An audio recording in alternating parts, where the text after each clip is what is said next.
Damos graças por estarmos reunidos nessa noite buscando a Tua presença. Obrigado, Senhor, porque se estamos aqui é porque Teu Espírito nos moveu para estarmos aqui. Se estamos aqui é porque Teu Espírito nos trouxe para Te adorar, para Te exaltar. Se estamos aqui é porque Teu Espírito também nos trouxe para ouvirmos Tua palavra, sermos confrontados com a Tua palavra.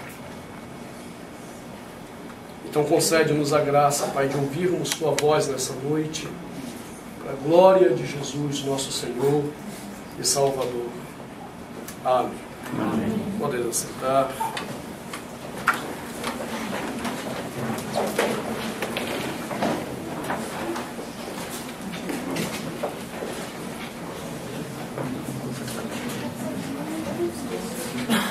Durante a minha caminhada de fé,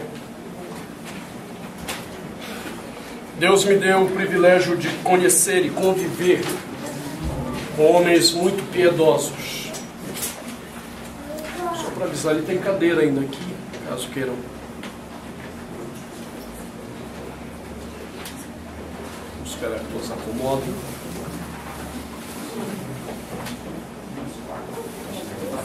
Temos mais 4 lugares ainda aqui.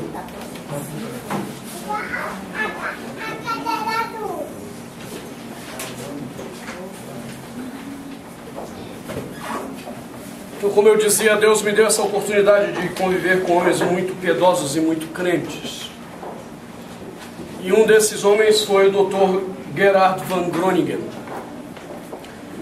O Dr. von Groningen é hoje um dos principais nomes na pesquisa de Antigo Testamento no mundo. Eu tive o privilégio de ser aluno dele, conhecê-lo e conhecer sua esposa, a irmã Harriet von Groningen. E numa das preleções de Von Groningen, ele nos falou de uma coisa que me fez pensar sobre algumas questões na minha própria vida. Ele falou que quando ele era garoto, e ele já é um senhor com quase 90 anos, ele morava nos Estados Unidos numa fazenda, o pai dele era fazendeiro, e começara aquele debate nos Estados Unidos sobre o ensinamento da teoria da evolução. E no estado deles, o governo decidiu adotar o ensino da evolução na sala de aula. Talvez você saiba, ou talvez não, nos Estados Unidos, nesse caso, cada estado legisla de forma própria. E Von Groningen conta que ele foi à escola, e então o professor dele chegou lá, exatamente questionando a questão da criação, e mais do que isso, questionando a existência do próprio Deus. Então Von Groningen, garoto, chegou em casa, e o pai foi perguntar para ele como tinha sido a aula, e ele foi contar o que ouviu. E o pai, diante do que ele ouviu, chamou a esposa, a irmã Harriet, a esposa deles, mãe de Von Groningen, e decidiram algo. Eles iam vender a fazenda, iam comprar uma outra fazenda em outro estado, onde Deus fosse respeitado e ensinado, porque ele não admitiria que o filho dele crescesse ouvindo a pecaminosidade dos corações dos homens. E eles venderam a fazenda e mudaram para outro estado, onde o ensino da criação, na perspectiva científica, era ensinado. Hoje, Von Groningen é esse homem que eu falei a vocês. Foi um grande missionário na Austrália. É um dos maiores teólogos de Antigo Testamento da atualidade, ainda vivo. E quando ele compartilhou isso conosco, ele nos questionou num ponto. Qual é o preço que nós estamos dispostos a pagar para que a nossa família seja bênção para o mundo, testemunho de Deus no mundo.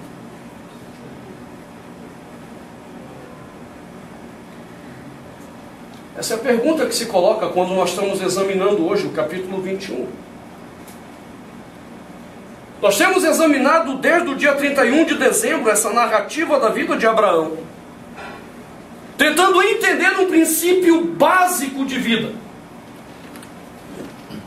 Deus não nos chamou para nos abençoar, porque só o fato de você ter nascido já foi bênção do Senhor. Só o fato de você estar aqui já foi bênção do Senhor. Só o fato de você ter conhecido um dia o amor de Cristo, ter sido liberto do pecado, resgatado do pecado, já foi bênção do Senhor. Então Ele não nos chamou preocupados em nos abençoar. E Ele também não nos chamou preocupados para que abençoássemos outros. Mas Ele nos chamou para que fôssemos bênção na vida de outros. Não é apenas a doação, mas é a própria vida como bênção na vida dos outros. Porque às vezes nós não temos como dar, às vezes nós não temos como ajudar na necessidade do outro. Mas se você entender que a sua vida foi chamada para ser bênção, só a sua presença naquele momento será bênção para quem necessita. Então nós estamos examinando isso, como ser bênção. E Abraão é esse homem que Deus escolheu para nos ensinar isso. Foi Abraão que ele chamou no capítulo 12 e disse: "Sê tu uma bênção para as nações." E nós chegamos agora no capítulo 21, onde entra em jogo uma nova lição.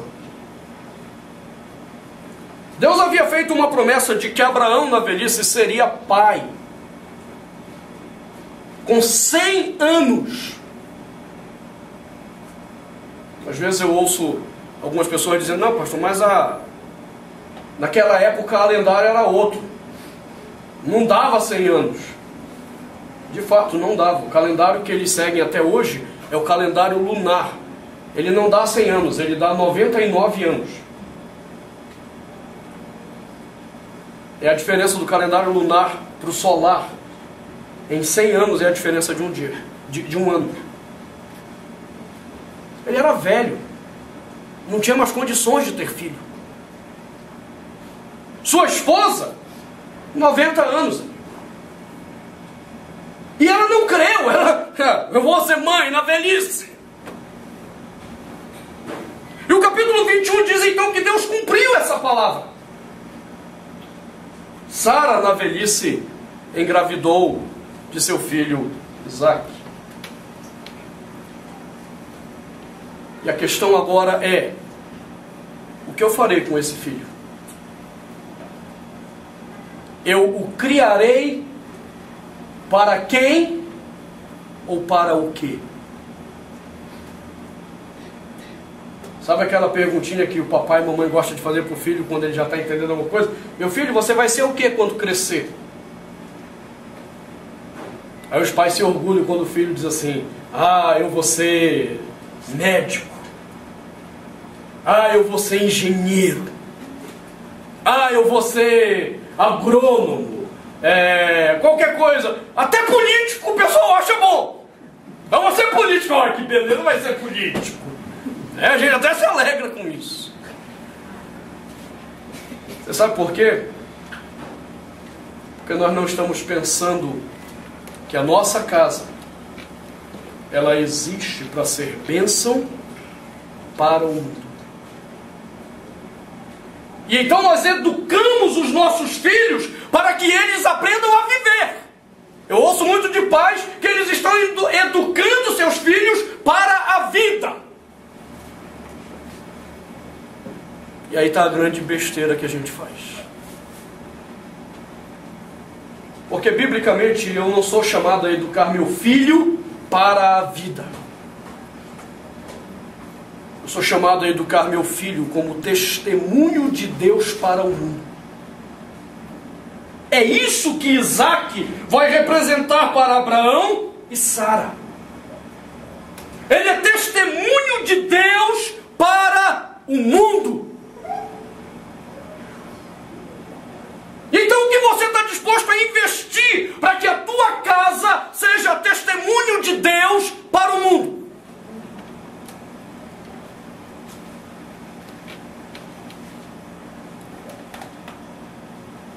Eu vejo pais que se preocupam em colocar seus filhos nas melhores escolas. Mas o que é melhor escola? O que são as melhores escolas? Bom, na nossa cabeça é aquela escola que prepara o cara para passar no concurso no vestibular da UNB, que prepara o cara para ser apto a passar num concurso público, e isso é uma boa escola. E não importa se lá essa pessoa não pode orar, não importa se lá ela não pode ler a escritura, não importa se lá ela não pode evangelizar, não importa nada disso. E nós estamos chegando mais perto desses dias. Muito mais perto. Há um tempo atrás eu conversava com o reverendo Mauro Meister, isso já tem alguns anos, lá da Universidade de Mackenzie, quando o Mackenzie estava vivendo uma reestruturação toda. E o Mauro estava chocado, porque o filho dele estudava no Mackenzie College. O filho dele tinha 9 anos. E ele chegou em casa e disse para o pai: pai, me ajuda. O que foi, meu filho? Eu tenho um colega, eu não lembro se ele chamava Pedro ou Fernando, era alguma coisa assim. E eu fui brincar com ele, e eu disse assim: vem cá, Pedro. E ele disse assim: não, meu nome não é Pedro. Meu nome é Luana.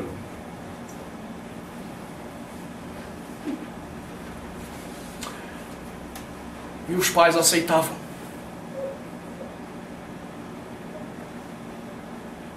Não importa se a escola vai ensinar a verdade de Deus ou não. Nós vamos permitir que nossos filhos cresçam em instituições que permitem o que é pecado aos olhos de Deus, simplesmente porque nós estamos preparando nossos filhos para a vida e não para o reino. Olhe para você.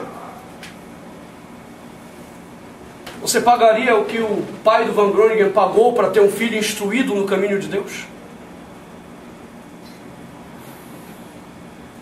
Você seria capaz de vender a tua fazenda, o teu lugar próprio de ganha-pão, simplesmente porque Deus está sendo desonrado, para que teu filho aprenda o caminho da verdade e seja testemunho de Deus para o mundo? Não, nós não estamos dispostos a fazer isso. A cada dia nós nos corrompemos mais com a pecaminosidade da nossa sociedade. A cada dia nós aceitamos mais a corrupção da nossa sociedade. E nós não fazemos nenhum esforço para preservar nossos filhos das más influências, para que eles sejam de fato o testemunho do milagre de Deus na vida. E aí eu acho interessante quando Sara recebe esse filho, porque ela não tinha mais esperança de ser mãe. E quando ela recebe esse filho, ela não vai dizer: aleluia, eu tenho um filho, é o meu filhinho, é o meu coitadinho, é o meu bebezinho. Não, observe a reação de Sara. Versículo 6 diz: e disse Sara: Deus me deu motivo de riso. Se você olhar a história, Sara estava amargurada até esse momento. Primeiro, porque ela não podia ter filho. Segundo, porque ela achou que era uma brincadeira dos anjos de mau gosto dizer que ela ia engravidar. E ela engravidou.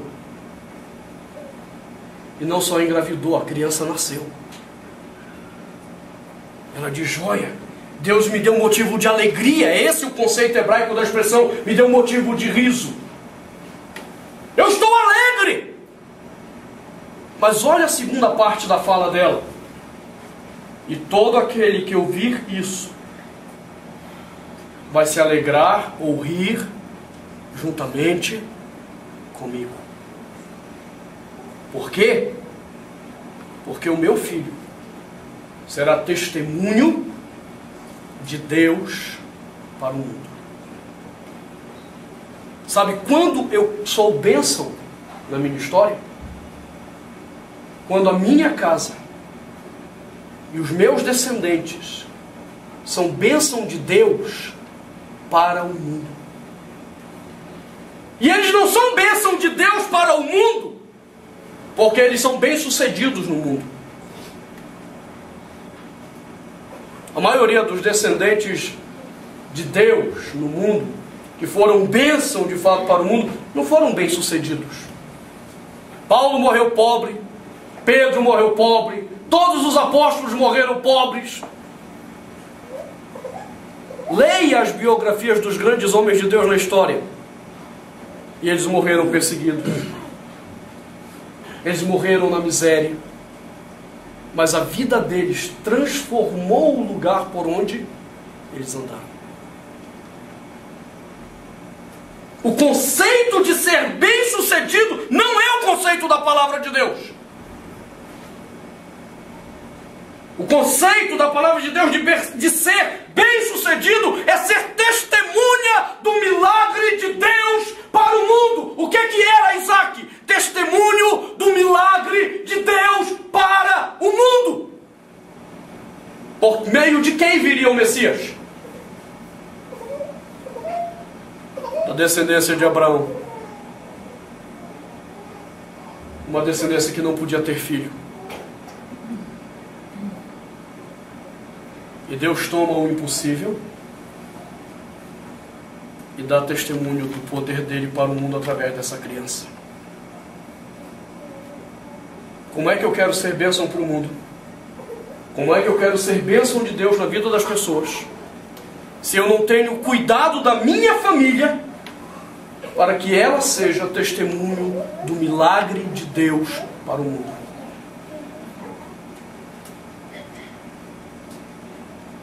Você está entendendo o problema? Se nós não educamos desse jeito, não educamos nessa perspectiva, você pode ter filhos bem-sucedidos, mas sem influência nenhuma para o mundo, sem impacto nenhum do amor de Deus no mundo.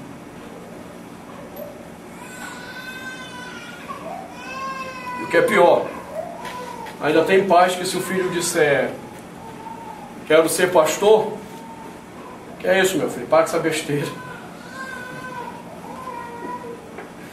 Missionário, meu filho, que é um negócio desse? Não faça isso não. Você está entendendo como nós pensamos? Nós não pensamos na perspectiva de sermos bênção para o mundo. Nós pensamos na perspectiva de sermos bem-sucedidos e que nossos filhos sejam bem-sucedidos. E a bênção? Cada um por si. Nós estamos aqui só para receber a bênção. E aí nossa sociedade está cada vez mais egoísta, as igrejas estão cada vez mais mesquinhas, e a gente só quer a bênção. É assim que funciona. Você tem certeza que a tua família está sendo preparada, instruída para ser bênção de Deus no mundo? Ou a tua família é apenas mais uma que segue o ritmo do mundo para ser bem-sucedida? O que você está fazendo da sua vida? O que você está fazendo da sua casa?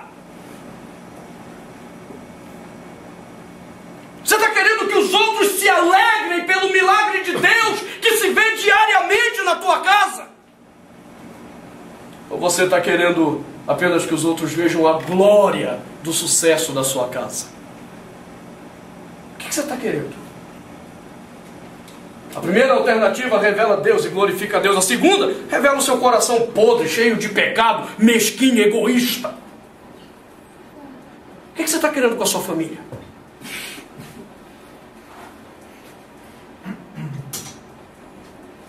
Eu tenho vivido algumas experiências interessantes com Josi. Eu já contei isso aos irmãos. Mas eu acho joia isso, eu acho bênção de Deus mesmo. Um tempo atrás, nós temos por princípio na nossa família que se Deus tem nos dado, nós abençoaremos. Se Ele não tem nos dado, nós vamos procurar como para abençoar. E acima de tudo, seremos pessoalmente bênção para quem chegar até nós. Mas aí um dia eu vi aquela situação que eu contei para vocês na vida da Josi, que eu achei joia. Ela estava lá juntando o dinheirinho dela. que ela queria comprar uma calça.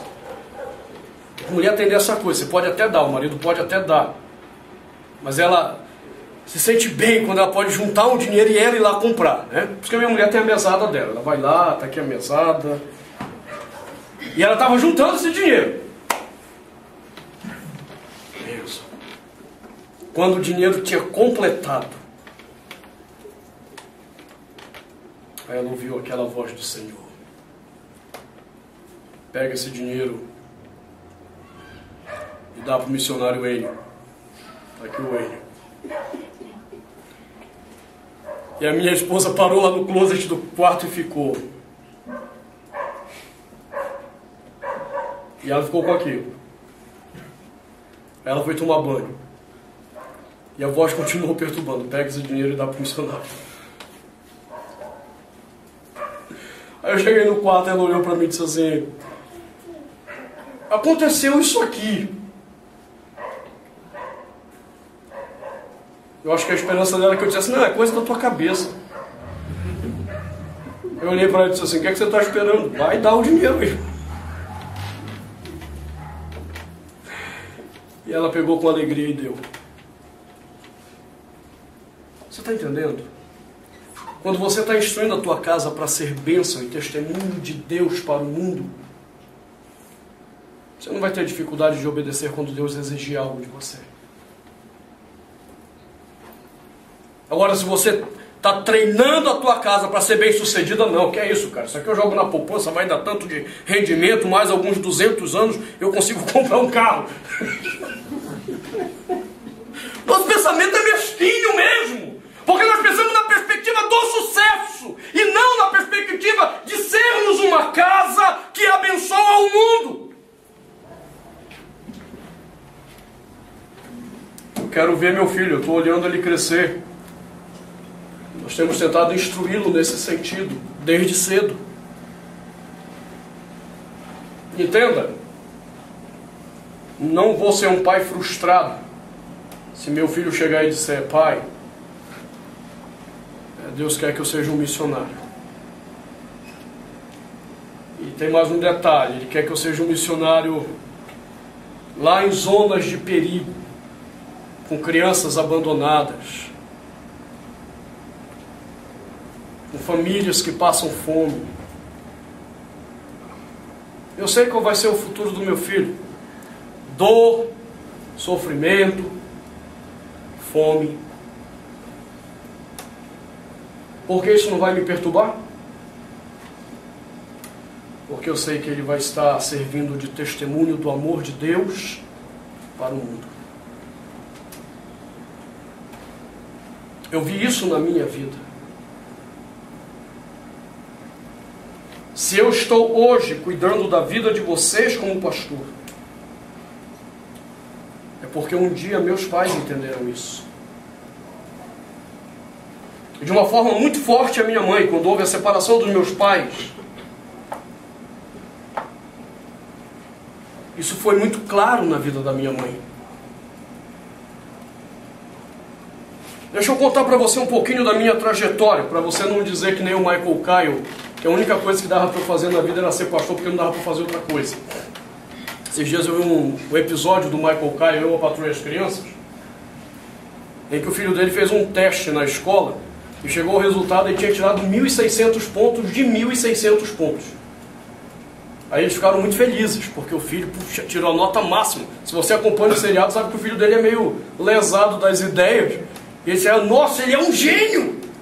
E aí depois eles descobriram que a escola tinha trocado a nota, era de uma outra menina. A nota dele tinha sido 200. Aí eles assim: nossa, mas pelo menos ele conseguiu os 200 pontos por ter escrito o nome certo. Aí a esposa disse assim: não, era 300 pontos para que acertasse o nome, ele errou até o nome. Aí tem um manualzinho lá desses testes vocacionais, ele pegou o manualzinho: bom, então vamos ver o que é que dá para ser com 200 pontos. Pastor, auxiliar de pastor. Tem gente que está no pastorado realmente por falta de opção, não é por vocação não. Quando Deus me chamou, eu tinha 9 anos de idade. Aos 12 anos, eu ganhei um concurso do governo federal de literatura. Aos 13 anos, 14 e 15 anos, eu representei tanto o meu estado quanto a própria Brasília no concurso de literatura da Academia Brasileira de Letras. E obtive 2º lugar nacional nisso daí. Por causa desses feitos, eu tenho no Amapá uma medalha conferida aos 10 maiores brilhantes do Amapá da década de 80. As 10 mentes mais brilhantes do estado do Amapá. Com 13 anos e 6 meses, eu ingressei no Banco do Brasil através de um programa chamado Menor Auxiliar. O programa de Menor Auxiliar selecionava os melhores alunos das escolas para fazerem um concurso público dentro do Banco do Brasil. Eu fui selecionado na minha escola. Uma escola de 3.000 alunos. Eu concorri com 20 alunos considerados brilhantes das suas escolas. E eu obtive o 1º lugar. Esses alunos do Banco do Brasil faziam um concurso interno para efetivação dentro do banco. Eu fiz concurso interno e efetivei no banco. Vim transferido para Brasília. Então já deu para você entender que eu não estou no pastorado por falta de opção. Se um dia você for ao Amapá e for à Câmara dos Vereadores, você vai ver que há uma menção honrosa ao meu nome na Câmara dos Vereadores pela conquista do título nacional de literatura. Foi por isso que quando eu mudei para Brasília e disse que iria para o seminário, tem um tio meu que não é ateu, ele é à toa. Ele ficou revoltado. Ele chegou a ser assessor de ministro da Controladoria Geral da União. E ele foi bater na minha igreja para dizer que meu pastor é irresponsável, que o conselho é irresponsável de mandar um garoto para o seminário. E ele foi ligar para minha mãe para xingar a minha mãe por causa disso.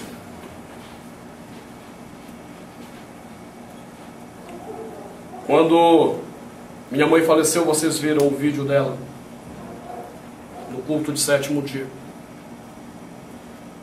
O que é que ela dizia? Que nunca houve dúvida de que Deus me havia chamado para o ministério. E que nunca eu quis ser nada mais do que pastor. Nunca medicina, engenharia, qualquer outra coisa que você pensa que dê dinheiro me chamou a atenção.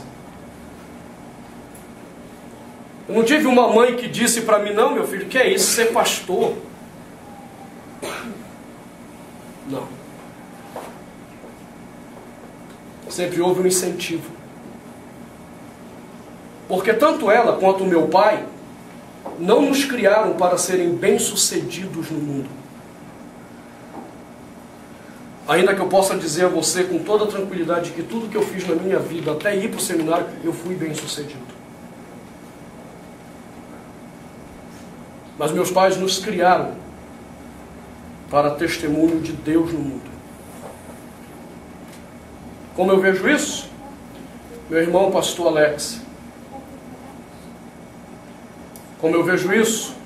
Meu outro irmão, Alan, ministro de música da igreja dele. Como eu vejo isso? Meu outro irmão, Adriano, com chamado missionário para fora do país. A trabalhar com crianças pobres, gente carente. E enquanto ele não vai, ele faz isso em Fortaleza.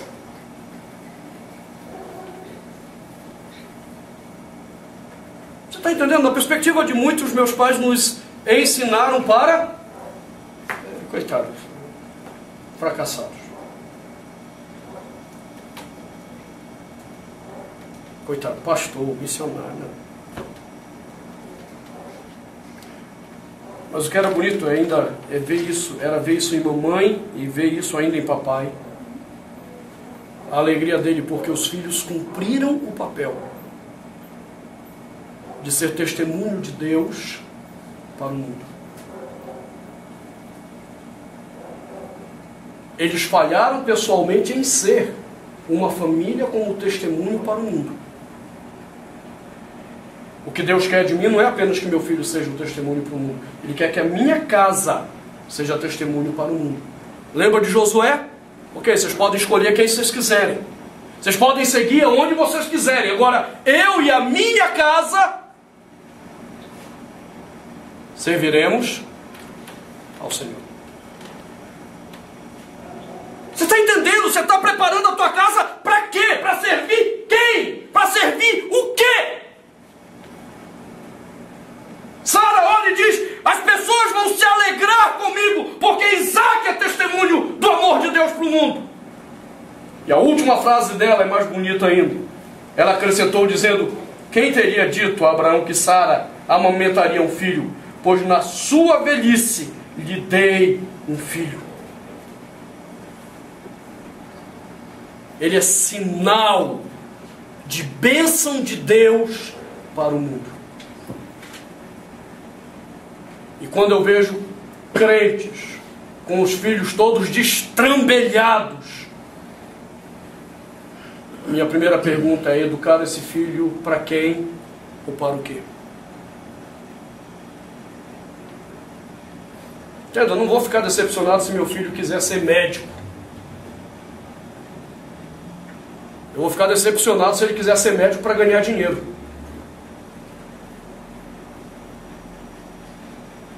Se ele tiver a ambição de ser um grande médico, ter clínica e estar nadando de... Isso vai me decepcionar.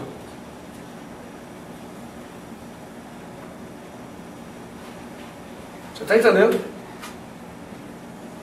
Você está educando e construindo tua casa para quem e para o quê? Para a desgraça do egoísmo do teu coração? Para manifestar a podridão das nossas mesquinharias?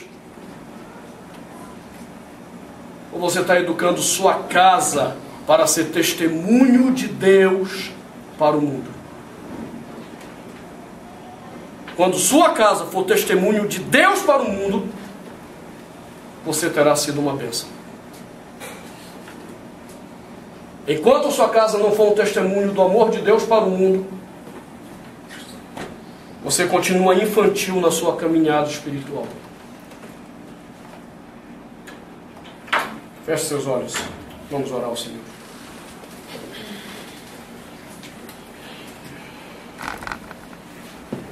Pai, nós te damos graças, porque um dia o Senhor nos chamou e nos fez compreender a beleza do teu amor. Pedimos ao Senhor que tu nos livres de vivermos esse amor somente para nós. Nos ensina a olhar e viver com esse amor para o mundo. Agora, de uma forma mais profunda, nos ensina a cuidar da nossa casa, para que a nossa casa seja bênção para o mundo. Livra o nosso coração de pai, de mãe, desse egoísmo pecaminoso, de querer ver sucesso na vida dos nossos filhos. Sucesso que na maioria das vezes rouba a alegria do teu amor. Sucesso que muitas das vezes só escraviza o coração na pecaminosidade arrogante do próprio sucesso. Nos livra disso. Nos ensina a construir um lar onde as nossas vidas testemunhem o teu poder e o teu grande amor.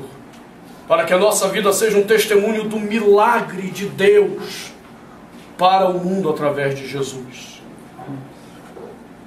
Ajuda-nos, Pai, nos perdoa todas as vezes que nos mostramos egoístas nessas coisas. Perdoa-nos, redime-nos, para que saiamos daqui desejosos de consertarmos o que estiver errado na nossa maneira de ser família de Deus no mundo de Deus. Pedimos tua bênção, Senhor, graciosamente, em nome de Jesus. Amém.